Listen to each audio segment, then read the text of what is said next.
Bonjour, bonjour, j'espère que vous allez tous très bien. Ça fait un petit moment qu'on s'est pas vu, j'étais pas dispo.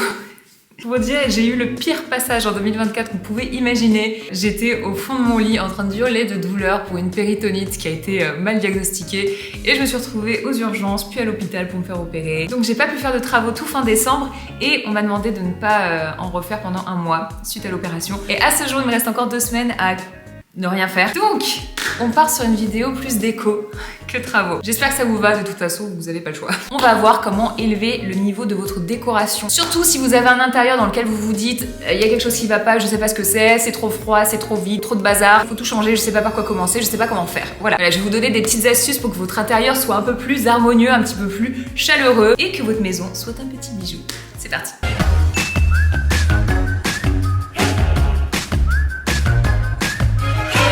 Alors, on part directement dans le vif du sujet. Première astuce pour élever le niveau de votre déco, les rideaux. Déjà, pour rendre votre intérieur un peu plus chaleureux dans les pièces de vie, je vous conseillerais vraiment de mettre des rideaux. Salon, chambre, bureau, salle de jeu. Donc les rideaux, si vous en avez chez vous, le placement est primordial. Combien de fois j'ai été chez des gens et je vois les rideaux qui ne vont pas jusqu'au plafond.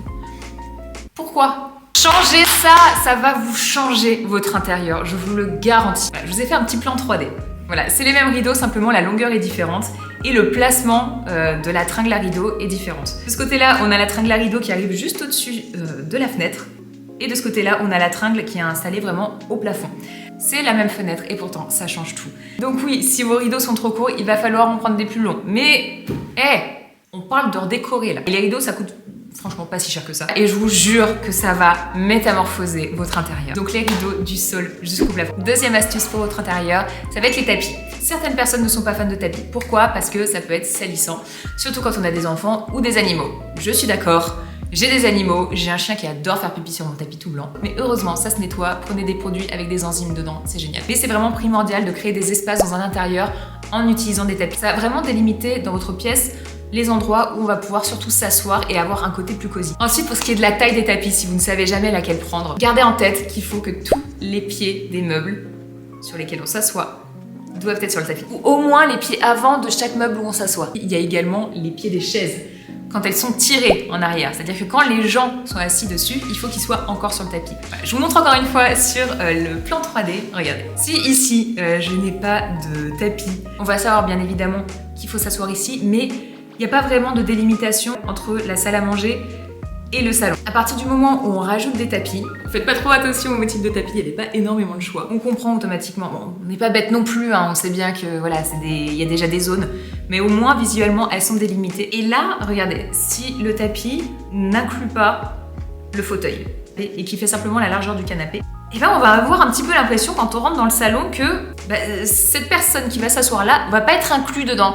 C'est un peu genre, ouais mais toi t'es pas sur notre île, tu dégages. Je trouve visuellement ça exclut la personne et ça donne pas envie de s'asseoir dessus. Regardez, là le tapis, je l'agrandis, les pieds du fauteuil sont inclus dedans et on a vraiment une zone où tout le monde peut s'asseoir. Après, si vous n'avez pas un grand salon, plusieurs tapis, ça peut faire beaucoup. Dans ce cas-là, privilégiez plutôt le coin canapé. Et un tapis va vraiment apporter de la dimension à votre sol et de la texture, surtout si vous avez un sol un petit peu simple. Si vous avez une pièce où la décoration est assez neutre et que vous voulez une petite touche quand même, là, je vous conseillerais de prendre un tapis avec des motifs. Par exemple, dans ma chambre principale, la décoration est assez neutre. J'ai pas voulu en faire des tonnes parce que je savais que j'allais mettre un tapis avec des motifs et je le trouve absolument magnifique. Et d'ailleurs, j'ai oublié de vous dire, mais les tapis dans les chambres, faites en sorte que le tapis passe sous le lit et passe de chaque côté. C'est-à-dire que quand on se lève le matin, on ait les pieds sur le tapis. Ce sera beaucoup plus cosy et visuellement, niveau symétrie, ce sera beaucoup plus joli. Après, si votre lit est contre le mur, faites passer le tapis à moitié sous le lit. Règle numéro 3, et j'ai même pas fait exprès de le faire comme ça, mais c'est la règle de 3. Alors, dans la décoration, il y a plusieurs règles de 3. La première, c'est la règle de 3 pour les couleurs. C'est-à-dire que quand vous allez faire une pièce, vous allez déterminer 3 couleurs. La couleur principale, qui est par exemple ici le beige. La couleur secondaire, qui est ici le blanc. Donc il y en aura un petit peu moins, mais il y en aura quand même. Et une troisième couleur qui sera là par petites touches. Et ensuite, si vous voulez rajouter d'autres couleurs, prenez toujours en compte le fait qu'il faut au moins 3 éléments de la même couleur pour que ce soit esthétique. C'est-à-dire que ici, si je voulais rajouter du vert, je rajouterais au moins 3 éléments qui sont verts, pour qu'il y ait une cohérence et une harmonie. En gros, dans une pièce, on n'a jamais une seule couleur. 2 couleurs, ça peut être un petit peu limite. 3 couleurs, c'est vraiment l'idéal. Ensuite, si vous voulez en rajouter, parce que des gens aiment la couleur, bon, moi j'aime bien quand il y a 3-4 couleurs maxi. Si vous voulez ensuite rajouter des couleurs, soyez sûr de mettre toujours 3 éléments de la même couleur. Et il y a une autre règle de 3, c'est lorsque vous décorez de mettre les éléments de décoration par groupe de 3. Il faut savoir que le cerveau aime voir les choses par groupe de 3. Plutôt que de mettre les éléments côte à côte, mettez-les par groupe à chaque fois. Et pour que ça fasse encore moins bazar, comme avec les tapis, on peut mettre un élément juste en dessous, par exemple un plateau ou un livre, et on va mettre ces 3 éléments dessus. Pas de la même taille, de préférence de taille différente, et vous pouvez être sûr que vous ne vous planterez pas. Ça fera fini, ça fera ordonné surtout. Ensuite, c'est pas universel, hein. Parfois il y a 2 éléments qui vont très bien ensemble, surtout s'ils sont similaires et pas de la même hauteur. Et parfois on peut mettre un seul élément avec un groupe d'objets à côté, parfois 4 ou 5, bref. Simplement préférez les groupes d'objets et les tailles différentes. Ensuite, on va parler de la literie. Si je peux vous déconseiller quelque chose, et c'est une erreur que j'ai fait tellement de fois chez moi, c'est d'utiliser des housses de couette ou des draps avec des motifs dessus. Alors quand je parle de motifs, les rayures, ça passe. Mais les motifs avec des petits chiens ou avec une photo de Paris, évitez, je vous en supplie, évitez. Surtout si vous voulez donner un thème à votre chambre. Voilà, à moins que ce soit pour une chambre d'enfant, je vous déconseille vraiment de mettre de la literie avec des motifs dessus. Il y a tellement d'autres possibilités de rendre une literie jolie et classe et cosy. Si vous ne savez pas par où commencer, vous voulez pas vous planter, déjà prenez de la literie blanche. Ensuite, mettez un petit plaid d'une couleur qui rappelle le reste de votre chambre. Et ensuite, pour ce qui est des oreillers. Alors, je sais qu'en déco, quand on regarde les Américains, on a tendance à mettre une tonne de coussins. Esthétiquement, je suis pas super fan et je trouve pas ça pratique du tout parce qu'à chaque fois, je suis obligée de tout foutre par terre. Personnellement, je trouve qu'avoir 2 oreillers pour chaque personne, c'est très bien, surtout quand on aime lire, quand on aime être un petit peu redressé, c'est sympa. Vous pouvez prendre des oreillers soit tout blancs ou soit un oreiller d'une couleur et un oreiller blanc. Et ensuite, 2 ou 3 coussins, c'est suffisant. Vous n'êtes pas obligé d'en mettre des tonnes, vraiment. Et dans les coussins, prenez au moins 2 textures et 2 couleurs différentes. Et là, ça va donner une dimension à votre lit et je vous garantis que là, vous pouvez, encore une fois, pas vous planter. Alors, quand je fais mon lit, j'aime bien plier ma couette en 3. Et aussi, j'ai arrêté de complètement fermer la couette quand je faisais mon lit le matin. Vous savez pourquoi? Parce qu'il y a des études qui ont montré que faire son lit le matin, refermer la couette, ça aidait à la prolifération des bactéries et des acariens. Donc voilà, je ne ferme plus mon lit entièrement. C'était cadeau. Et faites aussi attention à avoir une literie de qualité. On passe énormément de temps dans notre lit. C'est quand même important de bien dormir, d'avoir une bonne literie, d'avoir une bonne couette, d'avoir un bon oreiller, d'avoir un bon matelas. Et en parlant de matelas, j'ai changé il y a quelques mois celui de ma chambre d'amis parce que j'avais tellement honte. Parce que je vous jure, je ne voulais même plus que les gens viennent dormir chez moi tellement mon matelas était catastrophique, on s'enfonçait dedans. Donc je vais vous parler d'une marque de matelas, vous en avez tous entendu parler, c'est sûr et certain. Je me suis demandé si la hype, elle était méritée et on va aller vérifier ça. Je peux plus faire dormir mes invités sur ce matelas. On va en installer un nouveau. Pour vous dire, j'ai jamais voulu dormir dans cette chambre à cause du matelas. Attendez, ok, c'est déjà beaucoup mieux. Et je dormirai dessus ce soir. Je place quand même des espoirs assez hauts dans ce matelas parce que je sais pas si vous êtes chiante comme moi. Non, personne n'est chiante comme moi. J'ai des amis que j'adore. Sinon ce serait pas mes amis. J'ose plus aller dormir chez eux parce que je dors trop mal sur leur lit. Donc voilà, ça c'est hyper important pour moi que les gens quand ils viennent ici, ils se disent j'ai bien dormi, je reviendrai. Faut pas non plus qu'ils dorment trop bien parce qu'après ils viennent tout le temps. Je vous dis demain ce que j'en ai pensé. Bonne nuit. Pardon, j'ai dit que je passais la nuit et que je vous donnerais mon avis le lendemain. On est 2 mois plus tard, je n'ai pas quitté la chambre. Véridique, j'ai changé de chambre, je me suis installée dans la chambre d'amis. Même quand j'ai eu des invités, ils sont partis dormir dans ma chambre principale parce que je suis vraiment trop bien ici. C'est le Emma Hybrid version 2, c'est le meilleur matelas testé en France en 2023. Et je comprends. Alors c'est un matelas à mémoire de forme, il est mou et il est ferme en même temps. Et même pour vous dire, là quand je suis rentrée de l'hôpital, donc j'ai passé 1 semaine sur un matelas d'hôpital. Je sais pas si vous avez déjà dormi sur un matelas d'hôpital. J'avais plus de coccyx à la fin. Je me suis dit, je vais jamais réussir à dormir. J'ai passé la nuit dessus, je me suis réveillée le lendemain, j'avais plus de douleur, rien du tout. Je ne vais plus quitter cette chambre. Ils ont été cool, ils m'ont donné un code promo pour vous, c'est NDDIY. Vous avez moins 10% et en ce moment sur leur site vous avez les Winter Sales jusqu'au 6 février, donc vous avez jusqu'à moins 50% en plus des moins 10% que vous avez grâce à mon code promo. Ils font pas que des matelas, ils font des oreillers, ils font des couettes, ils font des lits, bref, ils font beaucoup de choses. Je sais pas combien de temps je vais rester dans cette chambre là, mais j'ai pas très envie de la quitter. Je suis vraiment bien ici. On verra. En attendant, on part sur la prochaine astuce. Maintenant qu'on a vu la literie, on va partir dans la salle de bain et on va faire exactement pareil avec les serviettes. Allez dans votre salle de bain. Est-ce que vos serviettes sont dépareillées? Est-ce que vous avez une serviette bleue et une serviette jaune avec des motifs? Déjà qu'il y a des serviettes jaunes à motifs. Et je vous jette pas la pierre, dans mon dressing j'ai un placard avec plein de serviettes dépareillées et je m'en sers une fois de temps en temps quand je dois essuyer des choses ou quoi. Mais les serviettes qui sont visibles dans ma salle de bain sont de la même couleur. Alors, je vis toute seule donc ça me dérange pas d'avoir des serviettes de la même couleur. Mais si vous êtes plusieurs à utiliser la salle de bain, et j'espère pour vous que vous l'utiliser. Vous avez peur de vous tromper dans les serviettes. Dans ce cas-là, prenez des serviettes avec un camailleux de même couleur ou des couleurs qui sont complémentaires. Par exemple, du marron avec du beige ou du noir et du blanc. Comme ça, tout de suite, quand on va rentrer dans votre salle de bain, on va pas avoir l'œil qui va être distrait par plein de couleurs différentes et on va avoir, encore une fois, une harmonie. L'harmonie, c'est vraiment le mot-clé dans la décoration. Si on veut que tout soit cohérent, il faut que l'œil ne soit pas distrait par plein de choses en même temps. Autre astuce pour votre intérieur, si vous n'avez pas envie de le refaire tous les 2 ans, ne suivez pas les modes. Alors je sais, parfois c'est très tentant, il y a des modes où on se dit j'ai absolument envie d'avoir ça chez moi. Mais est-ce que j'ai envie et est-ce que j'ai la motivation de tout refaire dans 2 ans?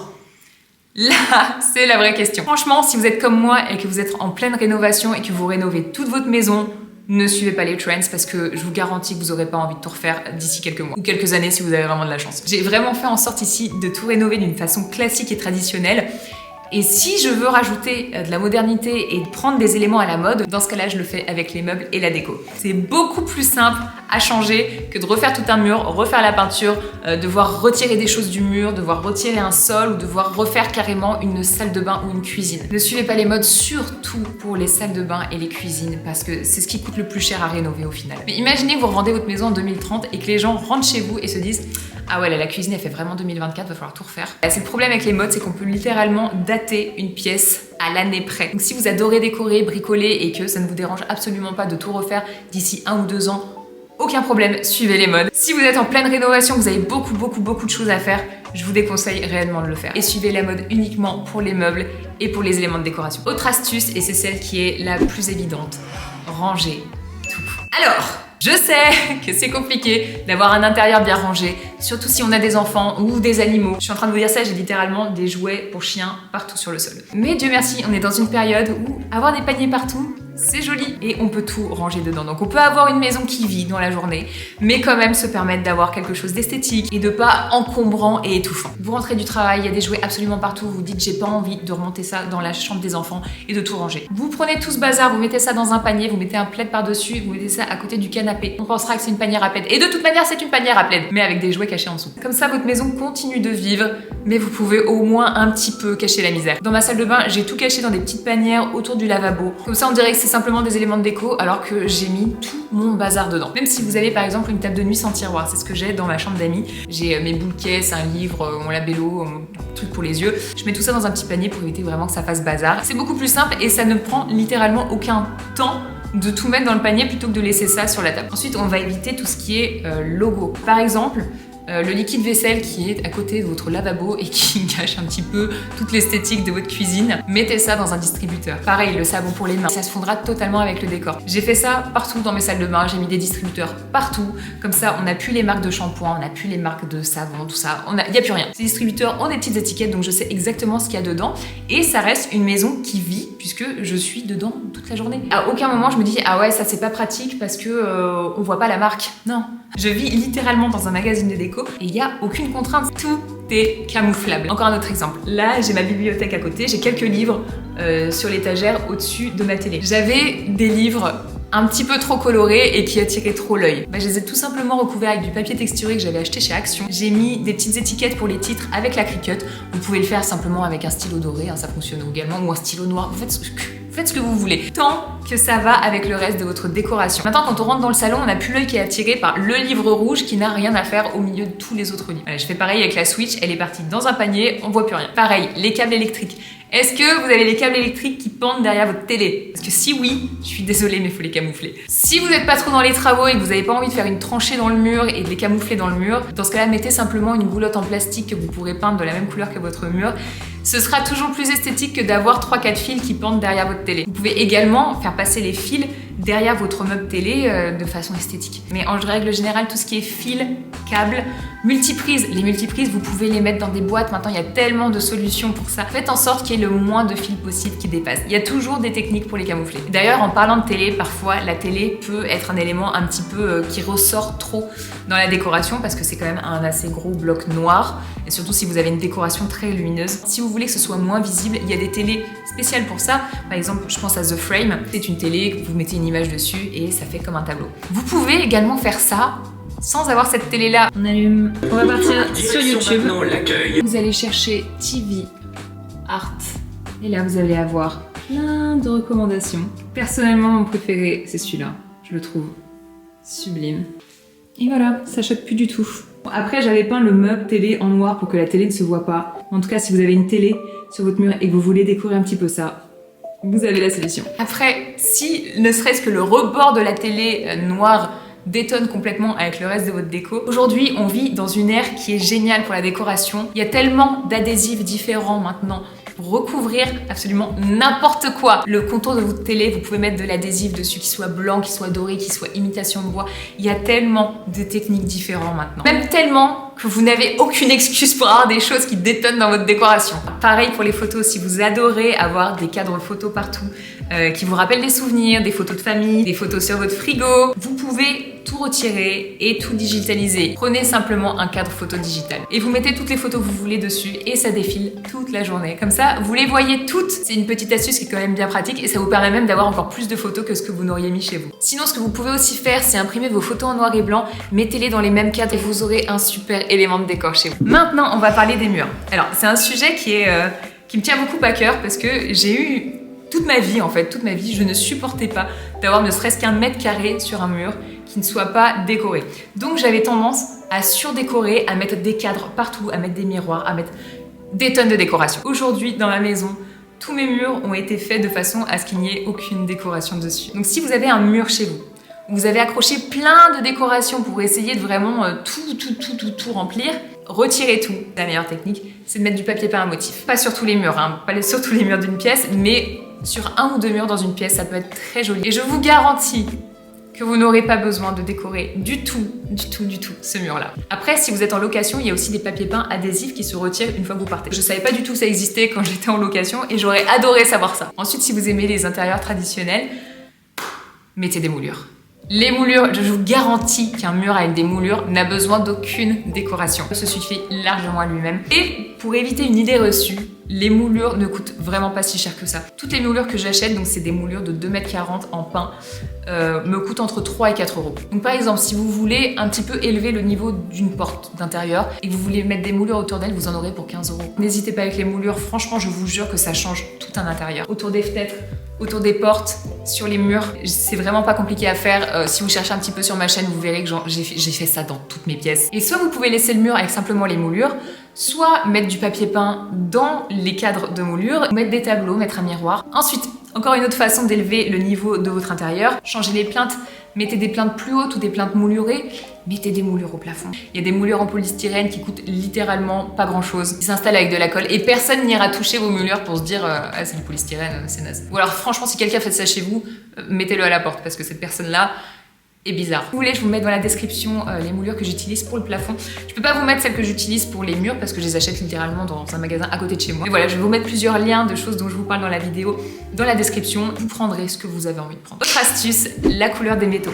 Alors quand je dis les métaux, c'est les poignées de porte, les pieds de vos chaises, les lumières, les contours de vos miroirs, enfin bref, tout ce qui est métallique. Faites en sorte de ne prendre qu'une seule couleur dans une pièce. Par exemple, vous avez des pieds de chaise dorés et vos lumières vont être cuivrées. Ça va clasher. Si vous avez un miroir avec un cadre doré à côté d'une porte avec une poignée chromée, ça va clasher. Encore une fois, tout peut se changer très facilement. Combien de fois j'ai peint des contours de miroir, j'ai peint des meubles en doré pour que ça aille avec le reste. Bon, les poignées, je vous conseillerais pas de les peindre, changez-les. Changez-les, ça coûte vraiment pas cher. Mettez-les de la même couleur que le reste des métaux de la pièce. Pareil pour les cuisines. Admettons que vous ayez une cuisine noire et bois et que votre lave-vaisselle soit gris. Ça peut arriver. Prenez des adhésifs. Recouvrez votre lave-vaisselle avec un adhésif imitation cuivre, imitation doré ou blanc ou je sais pas, quelque chose qui ira avec le reste. Vous pouvez tout modifier maintenant, absolument tout. Et ça évitera d'avoir vraiment des éléments dont la couleur va casser toute l'harmonie de la pièce. Autre astuce, si vous avez une pièce dans laquelle il y a un vide, par exemple vous avez un coin de pièce, vous savez pas quoi mettre dedans, plutôt que de mettre une petite table avec plein de déco dessus ou plein de petites plantes, prenez une grande plante.